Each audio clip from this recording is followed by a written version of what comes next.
सभी को नमस्कार। आज हम पढ़ेंगे कक्षा 12 का पाठ 1 जो कि राजनीतिक विज्ञान का पाठ है। पहले पाठ का टॉपिक है दो ध्रुवीयता का अंत। तो दो ध्रुवीयता क्या है? दो ध्रुवीयता हैं जो द्वितीय विश्व युद्ध के बाद पूरा विश्व दो ध्रुवों में बट गया था।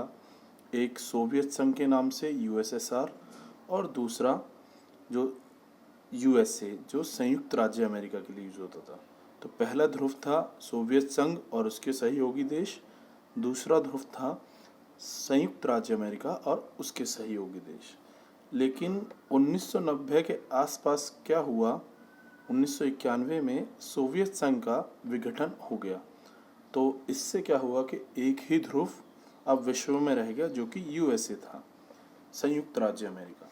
तो इसका सोवियत संघ का विघटन कैसे हुआ, कैसे उसका अंत हुआ, इसका प्रोसेस जो इसकी घटना है वो पाठ 1 के अंदर दी हुई है। इसके कुछ टॉपिक्स हैं जैसे सोवियत संघ का विघटन, एक ध्रुवीय विश्व, मध्य एशियाई संकट, अफगानिस्तान, खाड़ी युद्ध, लोकतांत्रिक राजनीति और लोकतांत्रिकरण, CIS और 21वीं सदी अरब स्प्रिंग। तो इसमें कुछ टॉपिक्स दिए हुए हैं, पढ़ते हैं। शीत युद्ध के प्रतीक 1961 में बनी बर्लिन की दीवार को 9 नवंबर 1989 को जनता द्वारा तोड़ दिया गया। 25 दिसंबर 1991 को सोवियत संघ का विघटन हो गया। अब सोवियत संघ का जन्म कैसे हुआ था? तो इसके 2 पॉइंट्स हैं। सोवियत संघ का जन्म व्यवस्था प्रणाली 1917 की रूसी बोल्शेविक क्रांति के बाद समाजवादी सोवियत गणराज्य संघ USSR अस्तित्व में आया। सोवियत संघ में समतावादी समाज के निर्माण के लिए केंद्रीकृत योजना, राज्य के नियंत्रण पर आधारित और साम्यवादी दल द्वारा निर्देशित व्यवस्था सोवियत प्रणाली कहलाई। सोवियत प्रणाली की क्या विशेषताएं थीं? सोवियत प्रणाली की विशेषताएं हैं: सोवियत प्रणाली पूंजीवादी व्यवस्था का विरोध तथा समाजवाद के आदर्शों से प्रेरित थी। सोवियत प्रणाली में नियोजित अर्थव्यवस्था थी। इसमें कम्युनिस्ट पार्टी का दबदबा था। न्यूनतम जीवन स्तर की सुविधा सभी नागरिकों को सुनिश्चित थी। बेरोजगारी नहीं थी। उन्नत संचार प्रणाली थी और मिल्कियत यानी जो संपत्ति है उसका प्रमुख रूप राज्य का स्वामित्व था। जो जितनी भी संपत्ति होती थी उस पर राज्य का स्वामित्व रहता था। उत्पादन के साधनों पर भी राज्य का नियंत्रण था। दूसरी दुनिया पूर्वी यूरोप के देशों को समाजवादी प्रणाली की तर्ज पर ढाला गया था। इन्हें ही समाजवादी खेमे के देश या दूसरी दुनिया कहा गया। मिखाइल गोर्बाचेव 1980 के दशक में मिखाइल गोर्बाचेव ने राजनैतिक सुधारों तथा लोकतांत्रिककरण को अपनाया। उन्होंने पुनर्रचना, पेरेस्ट्रोइका व खुलापन ग्लासनोस्त के नाम से आर्थिक सुधार लागू किए। सोवियत संघ समाप्ति की घोषणा 25 दिसंबर 1991 में बोरिस येल्त्सिन के नेतृत्व में पूर्वी यूरोप के देशों ने तथा रूस, यूक्रेन व बेलारूस ने सोवियत संघ की समाप्ति की घोषणा की। CIS स्वतंत्र राज्यों का राष्ट्रकुल बना। 15 नए देशों का उदय। जब सोवियत संघ खत्म हुआ तो उससे कई 15 नए देश उभर कर आए। यह सोवियत संघ के पूर्व राष्ट्रों के बीच स्थापित एक अंतर सरकारी संगठन है। यह एक ऐसा संघ है जो अपने सदस्य देशों के बीच व्यापार, श्रम, वस्तुओं की आवाजाही बनाए रखता है। सोवियत संघ के विघटन के कारण नागरिकों की राजनीतिक और आर्थिक आकांक्षाओं को पूरा न कर पाना, सोवियत प्रणाली पर नौकरशाही का शिकंजा, कम्युनिस्ट पार्टी का राजनीति पर अंकुश, संसाधनों का अधिकतम उपयोग परमाणु हथियारों पर, प्रौद्योगिकी और बुनियादी ढांचे में पश्चिम के मुकाबले पीछे रहना, रूस की प्रमुखता, गोर्बाचेव द्वारा किए गए सुधारों का विरोध होना, अर्थव्यवस्था गतिरुद्ध व उपभोक्ता वस्तुओं की कमी, राष्ट्रवादी भावनाओं और संप्रभुता की इच्छा का उभार, सोवियत प्रणाली का सत्तावादी होना, पार्टी का जनता के प्रति जवाबदेह ना होना। अब सोवियत संघ के विघटन के परिणाम क्या क्या निकले। सबसे पहला परिणाम तो यही हुआ कि शीत युद्ध का जो संघर्ष था वो समाप्त हो गया और अब सिर्फ एक ध्रुव रह गया जो अमेरिकी ध्रुव था, मतलब अमेरिकी सहयोगी देश थे, तो इसमें अमेरिकी वर्चस्व का उदय हुआ।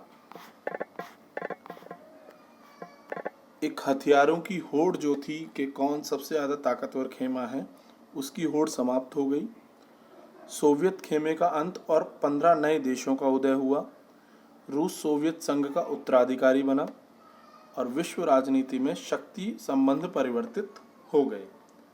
समाजवादी विचारधारा पर प्रश्न चिन्ह या पूंजीवादी उदारवादी व्यवस्था का वर्चस्व शुरू हुआ। शॉक थेरेपी शाब्दिक अर्थ है आघात पहुंचाकर उपचार करना। साम्यवाद के पतन के बाद सोवियत संघ के गणराज्यों को विश्व बैंक और अंतर्राष्ट्रीय मुद्रा कोष द्वारा निर्देशित साम्यवाद से पूंजीवाद की ओर संक्रमण मीन्स परिवर्तन के मॉडल को अपनाने को कहा गया। इसे ही शॉक थेरेपी कहते हैं। मीन्स जो सोवियत संघ से देश निकले थे उन देशों को मदद देने के लिए उन्हें सबसे पहले यही कहा गया कि जो आपकी साम्यवादी प्रणाली है उसे पहले पूंजीवाद में बदलिए, उसके बाद ही हम आपको कोई हेल्प कर सकते हैं। शॉक थेरेपी की विशेषताएं। मिल्कियत का प्रमुख रूप निजी स्वामित्व। अब जो पहले मिल्कियत का रूप था जो राज्य का स्वामित्व होता था, अब वो निजी स्वामित्व हो गया। राज्य की संपदा का निजीकरण। अब जो राज्य की जो भी प्रॉपर्टी थी वो निजीकरण हो गया उसका। सामूहिक फार्म की जगह है निजी फार्म। मुक्त व्यापार व्यवस्था को अपनाना। मुद्राओं की आपसी परिवर्तनीयता। पश्चिमी देशों की आर्थिक व्यवस्था से जुड़ाव। पूंजीवाद के अतिरिक्त किसी भी वैकल्पिक व्यवस्था को स्वीकार नहीं किया गया। शॉक थेरेपी के परिणाम। रूस का औद्योगिक ढांचा चरमरा गया। आर्थिक परिणाम अनुकूल नहीं रहे। रूसी मुद्रा रूबल में गिरावट आई। समाज कल्याण की पुरानी व्यवस्था नष्ट हो गई। मध्यम वर्ग को समाज की परिधि में धकेल दिया गया। 90% उद्योगों को निजी हाथों या कंपनियों को कम दामों औने पौने दामों में बेचा गया, जिसे इतिहास की सबसे बड़ी गैराज सेल कहा गया। आर्थिक विषमता बढ़ी। समाज कल्याण की पुरानी व्यवस्था को क्रम से नष्ट कर दिया गया। खाद्यान्न संकट हो गया। माफिया वर्ग का उदय हो गया और लोकतांत्रिक संस्थाओं का निर्माण न होने के कारण कमजोर संसद व राष्ट्रपति को अधिक शक्तियां, जिससे सत्तावादी राष्ट्रपति शासन शुरू हो गया। संघर्ष व तनाव के क्षेत्र। पूर्व सोवियत संघ के अधिकांश गणराज्य संघर्ष की आशंका वाले क्षेत्र हैं। इन देशों में बाहरी ताकतों की दखलंदाजी भी बढ़ी है। रूस के 2 गणराज्यों चेचन्या और दागिस्तान में हिंसक अलगाववादी आंदोलन चले। चेकोस्लोवाकिया को 2 भागों चेक गणराज्य तथा स्लोवाकिया में बांट दिया गया। बाल्कन क्षेत्र। बाल्कन गणराज्य यूगोस्लाविया 1990 में गृह युद्ध के कारण कई प्रांतों में बंट गया, जिसमें शामिल हैं बोस्निया हर्जेगोविना, स्लोवेनिया तथा क्रोएशिया ने अपने आप को स्वतंत्र घोषित कर दिया। बाल्टिक क्षेत्र के लिथुआनिया ने मार्च 1990 में अपने आप को स्वतंत्र घोषित किया। एस्टोनिया, लताविया और लिथुआनिया ने 1991 में संयुक्त राष्ट्र संघ के सदस्य बने। 2004 में वे नाटो में शामिल हो गए। मध्य एशिया के देश तजाकिस्तान में 10 वर्षों तक यानी 2001 तक गृह युद्ध चला। Azerbaijan, Armenia, Ukraine, Kyrgyzstan, Georgia में भी गृह युद्ध की स्थिति है और आपसी विवाद के कारण युद्ध का क्षेत्र बना हुआ है। मध्य एशियाई गणराज्यों में पेट्रोल के विशाल भंडार हैं। इसी कारण से यह क्षेत्र बाहरी ताकतों और तेल कंपनियों की प्रतिस्पर्धा का अखाड़ा भी बन गया है। पूर्व साम्यवादी देश और भारत। पूर्व साम्यवादी देशों के साथ भारत के संबंध अच्छे हैं। रूस के साथ विशेष रूप से प्रगाढ़ हैं। दोनों का सपना बहुध्रुवीय विश्व का है। दोनों देश सह अस्तित्व, सामूहिक सुरक्षा, क्षेत्रीय संप्रभुता, स्वतंत्र विदेश नीति, अंतर्राष्ट्रीय झगड़ों का वार्ता द्वारा हल, संयुक्त राष्ट्र संघ के सुदृढ़ीकरण तथा लोकतंत्र में विश्वास रखते हैं। 2001 में भारत और रूस द्वारा 80 द्विपक्षीय समझौतों पर हस्ताक्षर हुए। भारत रूसी हथियारों का खरीदार तथा रक्षा के क्षेत्र में सहयोगी भी है। रूस से तेल का आयात करता है। परमाणविक योजना तथा अंतरिक्ष योजना में रूसी मदद लेता है। कजाकिस्तान तथा तुर्कमेनिस्तान के साथ ऊर्जा आयात बढ़ाने की कोशिश है। गोवा में दिसंबर 2016 में हुई ब्रिक्स सम्मेलन के दौरान रूस भारत के बीच हुए 17वें वार्षिक सम्मेलन में भारत के प्रधानमंत्री नरेंद्र मोदी तथा रूस के राष्ट्रपति व्लादिमीर पुतिन के बीच परमाणु ऊर्जा, अंतरिक्ष अभियान समेत आर्थिक संबंधों को बढ़ावा देने एवं उनके लक्ष्यों की प्राप्ति पर बल दिया गया। अब एक ध्रुवीय विश्व के बारे में पढ़ लेते हैं।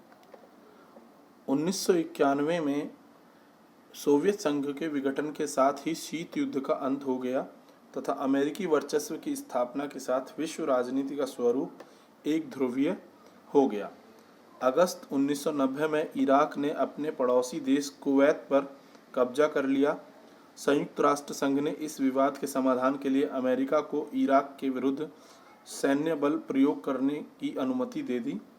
संयुक्त राष्ट्र संघ का यह नाटकीय फैसला था।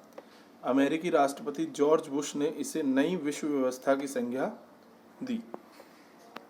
अमेरिकी राष्ट्रपति बिल क्लिंटन लगातार 2 कार्यकालों जनवरी 1993 से जनवरी 2001 तक राष्ट्रपति पद पर रहे।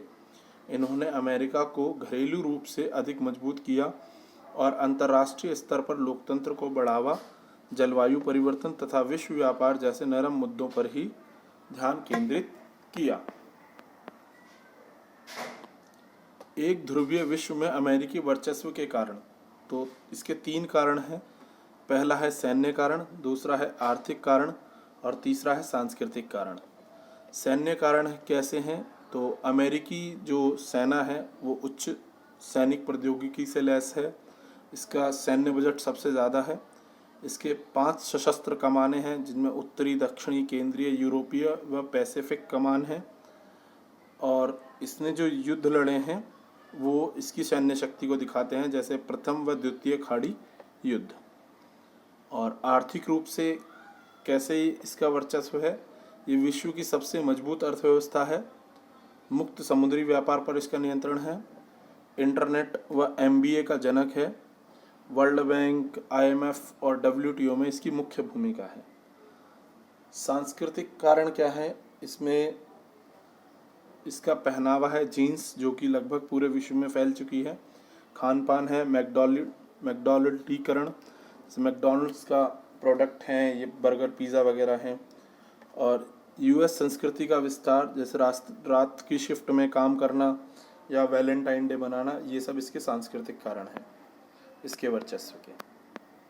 अब अमेरिकी सैन्य अभियानों के बारे में बात करें तो पहला सैन्य अभियान है ऑपरेशन डेजर्ट स्टॉर्म, जो अमेरिकी राष्ट्रपति जॉर्ज बुश सीनियर ने चलवाया था।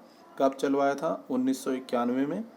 और किसके विरुद्ध चलवाया था? तो 34 देशों की बहुराष्ट्रीय सेना द्वारा इराक के खिलाफ, जिसने अपने पड़ोसी कुवैत पर अनाधिकृत कब्जा किया, उस पर इन्होंने हमला किया, इराक पर हमला किया। और इसे प्रथम खाड़ी युद्ध या कंप्यूटर युद्ध एवं वीडियो गेम वार भी कहा गया। इसका परिणाम क्या हुआ कि कुवैत को मुक्त कराया गया। दूसरा जो ऑपरेशन है, सैन्य ऑपरेशन है, वो है ऑपरेशन इनफाइनाइट रीच। ये कौन से राष्ट्रपति ने चलवाया? ये बिल क्लिंटन ने चलवाया था और 1998 में चलवाया था। इसमें क्या किया था? नैरोबी जो अब केन्या है तथा दार ए सलाम जो तंजानिया है के अमेरिकी दूतावासों पर बमबारी के विरोध में सूडान एवं अफगानिस्तान में अलकायदा के ठिकानों पर क्रूज मिसाइलों से हमला किया था। इसमें जो अलकायदा था उसने केन्या और तंजानिया में जो अमेरिकी दूतावास है उन पर बमबारी करी थी। तो इसके जवाब में अमेरिका ने ऑपरेशन इन्फिनिट रीच चलवाया था और अलकायदा के ठिकानों पर क्रूज मिसाइलों से हमला किया था। तीसरा जो है सैन्य अभियान वो है ऑपरेशन एंड्यूरिंग फ्रीडम। ये जॉर्ज डब्ल्यू बुश ने चलवाया था 2001 में, और ये 9/11 की घटना की प्रतिक्रिया के स्वरूप अलकायदा और अफगानिस्तान के तालिबानी शासन के विरुद्ध विश्व में आतंकवाद के विरुद्ध विश्वव्यापी युद्ध शुरू करा था। इसमें जो अलकायदा है और तालिबान है, इसने 11 सितंबर को अमेरिका में जो टावर था उस पर हमला कर दिया था। तो ये बहुत बड़ी घटना मानी गई थी, जिसके विरोध में जो राष्ट्रपति थे जॉर्ज डब्ल्यू बुश ने अलकायदा और तालिबान के खिलाफ युद्ध करा था। और इसमें परिणाम क्या होता कि जो तालिबान था वो लगभग समाप्त हो गया था और अलकायदा बहुत कमज़ोर पड़ गया था। ऑपरेशन इराकी फ्रीडम, ये भी जॉर्ज डब्ल्यू बुश ने चलवाया था, 2003 में चलवाया था। और इसमें संयुक्त राष्ट्र की अनुमति के बिना इराक पर आक्रमण कर दिया गया था, जिसकी सुरक्षा परिषद ने आलोचना की थी। और इसमें इन्होंने सद्दाम हुसैन जो इराकी राष्ट्रपति थे उनका अंत कर दिया था।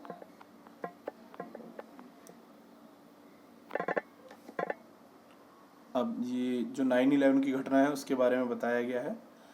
11 सितंबर 2001 के दिन 19 अपहरणकर्ताओं द्वारा, जिनका संबंध आतंकवादी गुट अलकायदा से माना गया, 4 अमेरिकी व्यावसायिक विमानों पर कब्जा कर लिया।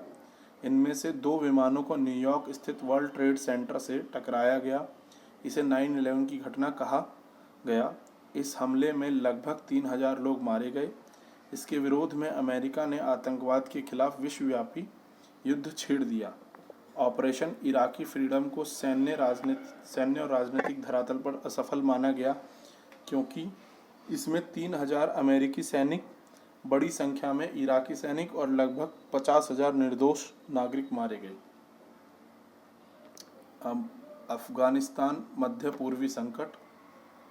1989 में सोवियत सेना के अफगानिस्तान छोड़ने के बाद 1994 में कुछ इस्लामिक छात्रों ने कांधार के शहर पर नियंत्रण कर लिया। उसे तालिबान कहा गया, जो अंतर्राष्ट्रीय आतंकवादियों के लिए सुरक्षित स्थान बन गया। अफगानिस्तान में युद्ध 2001 में शुरू हुआ। नवंबर 2001 में ब्रिटिश व अमेरिकी फौजों द्वारा तालिबान को उखाड़ फेंका गया, परंतु 2020 में तालिबान फिर से अफगानिस्तान की सत्ता पर आ गया है। खाड़ी युद्ध। अगस्त 1990 में इराक ने कुवैत पर हमला किया और बड़ी तेजी से उस पर कब्जा जमा लिया। समझाने की तमाम राजनयिक कोशिशें जो हैं वो नाकाम रहीं, और उनके नाकाम होने के बाद संयुक्त राष्ट्र संघ ने कुवैत को मुक्त कराने के लिए बल प्रयोग की अनुमति दे दी। 34 देशों की मिलीजुली सेना, आकांक्षियों के महाजोट और लगभग 6,60,000 सैनिकों की फौज ने इराक के विरुद्ध मोर्चा खोल उसे परास्त किया। संयुक्त राष्ट्र संघ के इस सैन्य अभियान को ऑपरेशन डेजर्ट स्टॉर्म कहा जाता है, जो एक हद तक अमेरिकी सैन्य अभियान ही था। 2001 में 9/11 के जवाब में अमेरिका ने भयंकर कदम उठाए। आतंकवाद के विरुद्ध विश्वव्यापी युद्ध के अंग के रूप में अमेरिका ने ऑपरेशन एंड्यूरिंग फ्रीडम चलाया।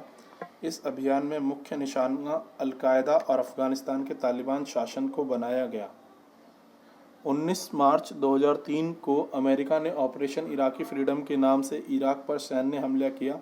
कोलिशन ऑफ विलिंग्स, आकांक्षियों के महाजोट में 40 से ज़्यादा देश शामिल हुए। कहा गया कि सामूहिक संहार के हथियार WMD पर रोक लगाने के लिए हमला किया गया है, पर इसकी मौजूदगी के कोई परिणाम नहीं मिले। अनुमान है कि हमले का मकसद इराक के तेल भंडार पर नियंत्रण और इराक में अमेरिका की मनपसंद सरकार कायम करना हो सकता है। अरब स्प्रिंग, अरब क्रांति। 21वीं शताब्दी में लोकतांत्रिक व्यवस्थाओं तथा पश्चिमी एशियाई देशों में लोकतांत्रिकरण के लिए नए विकास का उदय हुआ। इस प्रकार की एक परिघटना को अरब स्प्रिंग के रूप में जाना जाता है। इसका आरंभ 2009 में हुआ। ट्यूनीशिया में प्रारंभ हुआ। अरब स्प्रिंग ने अपनी जड़ें जमा लीं, जहां जनता द्वारा भ्रष्टाचार, बेरोजगारी तथा निर्धनता के विरुद्ध संघर्ष प्रारंभ किया गया। यह संघर्ष एक राजनीतिक आंदोलन में परिवर्तित हो गया, क्योंकि जनता तत्कालिक समस्याओं को निरंकुश तानाशाही का परिणाम मानती थी। ट्यूनीशिया में उचित लोकतंत्र की मांग पश्चिमी एशिया के मुस्लिम बहुल अरब देशों में फैल गई। होस्नी मुबारक, जो 1779 के पश्चात में मिस्र में सत्ता में थे, एक बड़े स्तर पर लोकतांत्रिक विरोध प्रदर्शन के परिणाम स्वरूप ध्वस्त हो गए। इसके अतिरिक्त अरब क्रांति का प्रभाव यमन, बहरीन, लीबिया तथा सीरिया जैसे अरब देशों में भी देखा गया, जहां जनता द्वारा इसी प्रकार के विरोध प्रदर्शन ने पूरे देश में लोकतांत्रिक जागृति को जन्म दिया।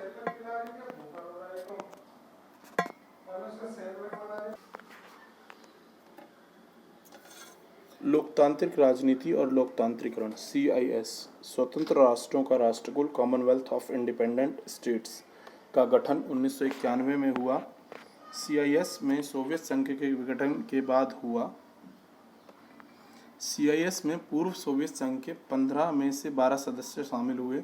Armenia, Azerbaijan, Moldova, Kazakhstan, Kyrgyzstan, Tajikistan, Turkmenistan, Georgia, Belarus, रूस, यूक्रेन, उज़्बेकिस्तान। वर्तमान में केवल 9 देश CIS में शामिल हैं। जॉर्जिया और यूक्रेन औपचारिक रूप से राष्ट्रकुल का हिस्सा नहीं है। 2003 की गुलाब क्रांति, जॉर्जिया और यूक्रेन की ऑरेंज क्रांति 2004 ने स्वतंत्र राष्ट्रों के राष्ट्रकुल के लोकतांत्रिकरण की प्रक्रिया की शुरुआत की है। ताजिकिस्तान और किर्गिस्तान 2005 में लोकतांत्रिक चुनाव हुए। इस क्षेत्र में लोकतांत्रिकरण की प्रक्रिया चल रही है। उदाहरण: नागरिकों को अधिकार, चुनाव प्रक्रिया होना, संविधान निर्माण आदि लोकतंत्र को सशक्त करने के कुछ उपाय अपनाए जा रहे हैं।